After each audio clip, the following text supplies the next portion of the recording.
حضرت بلال حبشی رضی اللہ تعالیٰ عنہ کا اسلام اور مصائب۔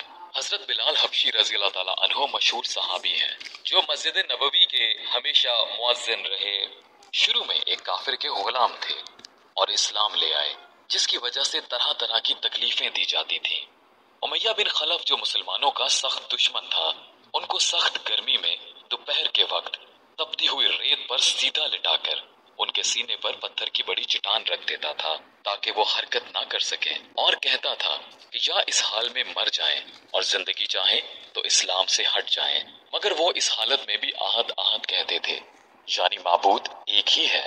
رات کو جنزیروں میں باندھ کر کوڑے لگائے جاتے اور اگلے دن ان زخموں کو گرم زمین پر ڈال کر اور زیادہ زخمی کیا جاتا تاکہ بے قرار ہو کر اسلام سے بھی پھر جاویں یا تڑپ تڑپ کر مر جائیں۔ عذاب دینے والے اکتا جاتے، کبھی ابو جہل کا نمبر آتا، کبھی امیہ بن خلف کا، کبھی اوروں کا، اور ہر شخص اس کی کوشش کرتا کہ تکلیف دینے میں زور ختم کر دے۔ حضرت ابو بکر صدیق رضی اللہ تعالیٰ عنہ نے اس حالت میں دیکھا تو ان کو خرید کر آزاد فرمایا۔ حضرت صہیب رضی اللہ تعالیٰ عنہ کا اسلام۔ حضرت صہیب رضی اللہ تعالیٰ عنہ بھی حضرت عمار رضی اللہ تعالیٰ عنہ کے ساتھ مسلمان ہوئے۔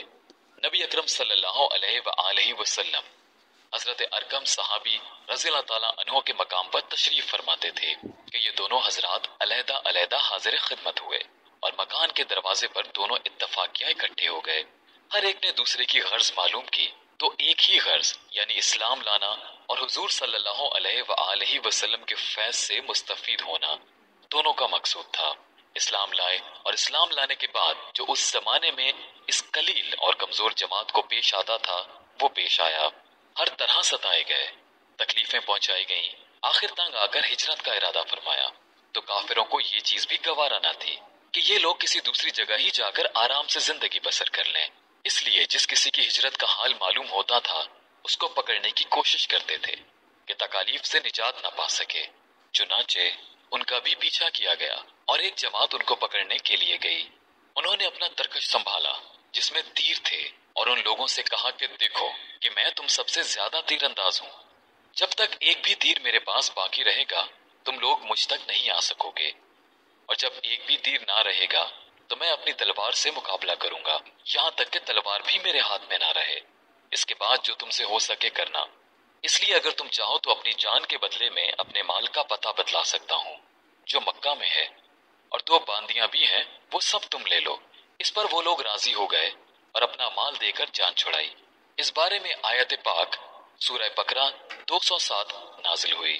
وَمِنَ النَّاسِ مَن يَشْرِي نَفْسَهُ ابْتِغَاءَ مَرْضَاتِ اللَّهِ وَاللَّهُ رَءُوفٌ بِالْعِبَادِ۔ ترجمہ: بعض لوگ ایسے ہیں جو اللہ کی رضا کے واسطے اپنی جان کو خرید لیتے ہیں اور اللہ تعالیٰ بندوں پر مہربان ہے۔